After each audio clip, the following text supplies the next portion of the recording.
పరిషత్ ఎన్నికల మీద చాలామంది మాట్లాడుతున్నారు. అసలు ఈ వ్యవస్థను ఎంపీటీసీ, జెడ్పీటీసీ వ్యవస్థను రద్దు చేయాలి. ఆల్రెడీ అంతా కూడా ఎమ్మెల్యేలే హ్యాండ్ ఓవర్ చేసుకుంటున్నారు. ఇలాంటప్పుడు వీళ్ళకి ఎన్నికల్లో పోటీ చేసి ఖర్చు పెట్టుకుని అప్పుల పాలైపోతున్నారు. ఇలాంటప్పుడు ఎందుకు ఈ వ్యవస్థ అని కూడా లోక్సత్తా నాకు తెలిసి జయప్రకాష్ నారాయణ గారు చాలామంది కూడా విమర్శిస్తారు. నిజంగా 100% అధికార పార్టీ ప్రజాప్రతినిధి కూడా పాపం అప్పులే.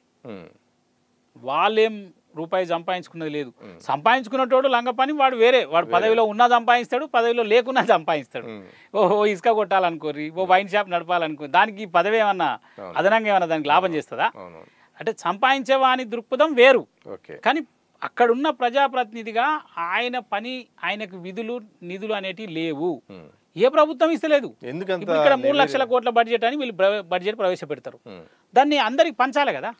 మరి పంచే క్రమంలో స్థానిక సంస్థలకు సంబంధించిన జిల్లా పరిషత్లకు ఒక 3,000 కోట్లు 5,000 కోట్లు వాళ్ళకి ఇవ్వండి. వాళ్ళు ఏం పని చేయాలనో వాళ్ళకి. ఇప్పుడు 73-74 రాజ్యాంగ సవరణలో ఖచ్చితంగా అంటే మున్సిపల్ సంబంధించింది 74, 73 ఇది పంచాయతీరాజ్. పంచాయతీరాజ్ చట్టంలో చెప్పినట్టు 73 రాజ్యాంగ సవరణలో 29 శాఖలు ఆ స్థానిక సంస్థలకు ఇచ్చేయాలి. వాళ్ళే దాన్ని మెయింటైన్ చేస్తారు, వాళ్ళే సెలెక్షన్ చేస్తారు, వాళ్ళే నిర్మాణం చేస్తారు, వాళ్ళే ఏం చేయాలో నిర్ణయిస్తారు. ఓన్లీ ప్రభుత్వం ఏదైతే కిందికెళ్ళి ఇప్పుడు మన రాష్ట్రంలో మన నాయకులు అంటారు, అది మేము మొన్న బీఆర్ఎస్ పార్టీ నాయకత్వం కావచ్చు, ఇవాళ ఉన్న కాంగ్రెస్, మా రాష్ట్రం నుంచి వెళ్ళి ఇంత పోతుంది, నువ్వు నాకు ఎంత ఇస్తున్నావు అని కేంద్ర ప్రభుత్వాన్ని ప్రశ్నిస్తారు. మరి కింద వాళ్ళకి ఎంత ఇస్తున్నావు? నువ్వు వాళ్ళ గ్రామ పంచాయతీ నుంచి వెళ్ళి, వాళ్ళ మండలం నుంచి వెళ్ళి నువ్వు ఫండ్స్ అన్నీ ఇక్కడికి వస్తున్నాయి. మళ్ళీ ఆ మండలానికి ఆ ఎంపీటీసీ సభ్యులకు, ఆ జెడ్పీటీసీ సభ్యులకు, ఆ సర్పంచ్కి నువ్వు ఎంత ఫండ్ ఇస్తున్నావు? వాళ్ళకి రూపాయలు ఎన్ని పైసలు వాళ్ళకి ఇస్తున్నావు? అది నేనే చేస్తున్నాను నువ్వు అంటాను. నువ్వెవరు చేయడానికి? నువ్వు చేసే పనులు నీకు ఉన్నాయి కదా. పాపం వాళ్ళకి ఎవరికి ఫండ్ ఇయ్యరు. వాళ్ళకి ఒక 2-3 వేల కోట్లు ఇచ్చడానికి వీళ్ళు మొత్తం ఎంత బాధపడతారంటే ఇక మొత్తం ప్రపంచం అంతా ఏది భూకంపం వచ్చినట్టు బాధపడతారు ఇప్పుడున్న శాసనసభ్యులు వీళ్ళు. అంటే యాక్చువల్ శాసనసభ్యులు ఏం చేయాలి? రేపు నేను కూడా శాసనసభ పోటీ చేయాలనుకుంటున్నా, కానీ చట్టం చేయాలి. ఆ చట్టం కరెక్ట్గా అమలవుతుందో లేదో ఏది రివ్యూ చేయాలి. కానీ వీళ్ళు చేసేది ఏంది? ఇప్పుడు మురిక్కాలువ కూడా కొబ్బరికాయ ఎమ్మెల్యే కొడతాడు. లాస్ట్కు ఐకేపీ సెంటర్ 6 నెలలకు ఒకసారి కూడా ఆయనే పోయి చేసేస్తాడు. ప్రతిసారి ఐకేపీ కొనుగోలు జనరల్గా ఎవరు ప్రభుత్వమే చేస్తుంది. పోయిన వేసంగి వాళ్ళే కొన్నారు, వానకాలం కూడా అక్కడ ఉంటుంది. అమాలీలు పర్మనెంట్, గాల్లే అమాలీలు ఉంటారు. కొనే వాళ్ళు ఏజెన్సీలు పర్మనెంట్. ఎవరు? ఐకేపీ అంటే మహిళా సంఘాలు కావచ్చు, లేకపోతే పిఎస్సిసి ప్రాథమిక సహకార సంఘాలు, లేదా మార్కెట్ వాళ్ళు ఎవరో కొనే ఏజెన్సీ పర్మనెంట్. ఈ ఎమ్మెల్యే ప్రతి 6 నెలలకు ఒకసారి పోయి కట్ చేసేస్తాడు. అని నువ్వు కట్ చేసేది ఏంది? లోకల్ గ్రామ స్థాయిలో వాళ్ళు నిర్ణయించుకుంటారు కదా. నువ్వు పోయే వాటికి మీరు వెళ్ళండి. నువ్వేం చేయాలి? ఇంటర్నల్ లింక్ రోడ్స్ కానీ, లేకపోతే స్టేట్ హైవేస్ కానీ, లేకపోతే ఇరిగేషన్ ప్రాజెక్ట్స్ కానీ ఎవరి బాధ్యతలు వాళ్ళకి ఇవ్వాలి. ఇప్పుడు 100 బాధ్యతలు ఎమ్మెల్యే దగ్గరనే ఉండాలి. లాస్ట్కు ఈజీఎస్ MGNREGS ఉంది కదా, అది ప్యూర్లీ చట్టంతో కూడుకున్నటువంటి పథకం. నేను 2006లో ఎంపీ ఉన్నప్పుడు వచ్చింది అది. ఇలా ఆ పథకంలో ఆ గ్రామంలో వేసే సీసీ రోడ్డును ఆ సర్పంచ్కి సంబంధం లేదు, ఎమ్మెల్యే నిర్ణయిస్తాడు. దానికి కలెక్టర్ ప్రొసీడింగ్ ఇస్తాడు. కలెక్టర్ ఎవరైనా అడుగుతాడు, అక్కడ ఉన్నటువంటి ఎమ్మెల్యేను ప్రపోజల్ తీసుకుంటాడు. ఎంత దుర్మార్గం చెప్పు. అసలు ఆ లేబరు కాంపోనెంట్ 60% అయితే మెటీరియల్ కాంపోనెంట్ 40%.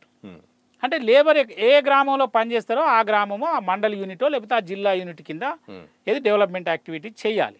ఆ 40% ఫండ్ ఏమేమి చేయాలనో నిర్ణయం ఎవరు తీసుకోవాలి? గ్రామ పంచాయతీ తీసుకోవాలి, మండల పరిషత్ వాళ్ళు నిర్ణయం చేయాలి. కానీ వీళ్ళు ఏం చేస్తారు? ఎమ్మెల్యే ప్రపోజల్ తీసుకొని ఇస్తారు. అంటే సర్పంచ్ అనే వ్యక్తి కూడా ఎమ్మెల్యే దగ్గరికి పోయి నాకు ఈ రోడ్డు పెట్టమని అడగాలి. ఈ అనుబంధ ప్రశ్న ఒకటి, బీఆర్ఎస్ సర్కార్ 10 ఏళ్ల పాటు అధికారం ఉన్నప్పుడు నాకు తెలిసి సెకండ్ టైం అనుకుంటా, లేకపోతే ఎమ్మెల్యేలకు అపరిమిత అధికారాలు ఇవ్వడము, ఎమ్మెల్యేలకు మొత్తం కూడా ఫుల్ హ్యాండెడ్గా మొత్తం వాళ్ళ చేతిలో పెట్టడం కూడా ఈరోజు మేము ఓడిపోవడానికి కారణమైందని కూడా ఒక చర్చ అయితే నడిచింది. నిజంగా అది కూడా ఎమ్మెల్యేలకు ఇవ్వడం వల్ల కూడా స్థానికంగా పట్టించుకోవడం కూడా మైనస్ అయింది అనుకోవచ్చా? ఇప్పుడు ఎమ్మెల్యేలకు అధికారాలు అనేటివి నేను తెలుసుకున్న సమాచారం మేరకైతే తెలుగుదేశం అంటే 84 తర్వాత కొంత ఎమ్మెల్యేలకి పవర్స్ అనేటివి స్టార్ట్ అయినాయి. నాకు అంతకుముందు తెలియదు, కానీ అప్పుడు ఎమ్మెల్యేల కంటే సమితి ప్రెసిడెంట్లు చాలా పవర్ఫుల్, సర్పంచ్ చాలా పవర్ఫుల్ అని చెప్పేవాళ్ళు. ఇది 84కు ముందు. ఆ తర్వాత కొంత ఎమ్మెల్యేల కేంద్రంగా ప్రభుత్వ ఏది యంత్రాంగ పని విధానం అనేది మెల్లమెల్లగా రూపాంతరం చెందుకుంటూ వచ్చింది. ఉమ్, అది ఏదైతే బీఆర్ఎస్ పార్టీ అధికారంలో ఉన్నప్పుడు కొంత ఎక్కువైంది అని కింద ఉన్నటువంటి సర్పంచులు కావచ్చు, అది అన్ని పార్టీలు, ఈ పార్టీ అప్పటికి వాళ్ళు నారాజు అయినరు. ఎమ్మెల్యేల మీద వ్యతిరేకత రావడానికి కూడా అదే కారణం. ఉమ్, ఇప్పుడు ఒకరికి సమయం ఎంత ఉంటుంది? 14 గంటలు ఉంటుంది. ఉమ్, ఆయన అనవసరంగా 123 గ్రామాలలో ప్రతి పని నేనే చేయాలన్నప్పుడు వ్యతిరేకత వస్తుంది కదా. ఓకే, ఎవరి డ్యూటీస్ వాళ్ళకి ఇస్తే చేయాలి. ఈయన సమయం ఈయనకు ఉంటుంది. ఉమ్, అంటే ప్రతి పని ఎమ్మెల్యే, అక్కడ ఉన్న సర్పంచ్ అధికార పార్టీ అని కూడా నేనేం చేయాలన్నా ఎమ్మెల్యే సాబుకు చెప్పినా చేయలేదు అన్నాడు. ఉమ్, చెప్పిన ఆయన బీఆర్ఎస్ పార్టీ, ఉమ్, ఎమ్మెల్యే బీఆర్ఎస్ పార్టీ. ఉమ్, ఇక్కడ ఎవరు బదనాం అయినరు? అవును, కాబట్టి నిజంగానే అక్కడ గ్రామ సర్పంచ్కి అయితే ఎమ్మెల్యే బదనాం కాడు. అవును, కానీ దాన్ని పనిని ఎమ్మెల్యే నిర్ణయాధికారం చేయడం వల్ల కొంత ఆ సమస్య వచ్చింది. ఉమ్, సమస్య రావడం వల్లే కదా అవును. కేసీఆర్ గారి కంటే ఆ ఎమ్మెల్యేల మీద వ్యతిరేకతతోటే ప్రభుత్వం పోయింది. క్యాడర్ కూడా సపోర్ట్ మార్చితే గెలిచేవాళ్ళు, క్యాడర్ కూడా వీళ్ళని ఓడించాలని ఓడించాలనేది ఒక సమస్య వస్తే ఒక 20-30 మందిని మారిస్తే మళ్ళీ బీఆర్ఎస్ వచ్చేదని ఇలా ప్రజల్లో మీరు ఇవ్వాలని అడిగినా చెప్తాం. అవునవును, ఆ మార్చకపోవడం వల్ల ఇలా పోయింది అనేది ఒక అంశం అయితే, వాళ్ళకి అంత ఎక్కువ ప్రియారిటీ ఇవ్వడం కూడా దాని ద్వారా తప్పు జరిగి ఉంటుందని నేను అనుకుంటున్నా. ఎందుకంటే క్యాడర్ కూడా పనిచేయలేకపోయింది. కొన్ని సందర్భాలలో అక్కడ ఉన్న ఎమ్మెల్యేకి ఆ కింద ఉన్న క్యాడరు సహకరించకపోవడం, ప్రజలల్లో ఎమ్మెల్యే అప్పటికే బదనాం అయిపోవడం, ఇప్పుడు అక్కడ ఉన్న మట్టి తీయాలి, ఆ మట్టిని తీయాలనేది ఆ ప్రజలు నిర్ణయించుకోవాలి. ఓ చెరువు మట్టి ఉంటుందండి, ఆ చెరువు మట్టి తీయాలన్నా వద్దా, తీస్తే ఎంత మేరకు తీయాలి, దానికి ఏం ఛార్జెస్ ఫ్రేమ్ చేసుకోవాలనేది ఆ గ్రామ పంచాయతీకి ఇవ్వాలి. వాళ్ళే నో అబ్జెక్షన్ లెటర్ ఇవ్వాలి. ఇక్కడ ఎమ్మెల్యేల నో అబ్జెక్షన్ తోటి ఇరిగేషన్ ఇవి పర్మిషన్ ఇస్తాడు, కలెక్టర్ పర్మిషన్ ఇస్తాడు. బదనాం ఎవరైతారు? అందరు కలిసి ఈ మట్టి ఎత్తుకపోతాడంటే ఎమ్మెల్యే ఎత్తుకపోతాడు, ఎమ్మెల్యే పైసలు తీసుకున్నాడు, ఎమ్మెల్యేనే దీనికి బాధ్యుడు.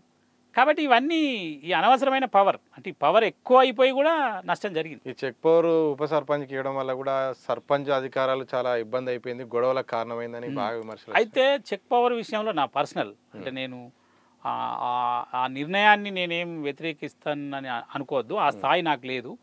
కానీ ఉప సర్పంచ్కి చెక్ పవర్ అనేది వేస్ట్. ఎందుకు వేస్ట్ అంటే అంతకుముందు పంచాయతీలో కార్యదర్శి అనే వ్యక్తి అధికారి లేకపోయేది. లేనప్పుడు ఒక్కరి మీద అధికారం కాకుండా ఇద్దరి మధ్యలో చెక్ పవర్ ఉండడం అప్పుడు కరెక్టే. కానీ ఇక్కడ ప్రతి గ్రామ పంచాయతీకి 12,500 గ్రామ పంచాయతీలకు అధికారులు ఉన్నారు. నువ్వు అధికారిని, పర్మనెంట్ ఉద్యోగిని, అక్కడున్న 5 సంవత్సరాలకు వచ్చినటువంటి సర్పంచ్కి ఇద్దరికి కలిసి ఉంటే సరిపోతుంది. నువ్వు పొలిటికల్గా ఇంకొకరిని చెక్ పవర్ పెట్టడం వల్ల ఆల్రెడీ ప్రతి తీర్మానం గ్రామ పంచాయతీలోనే అవుతుంది.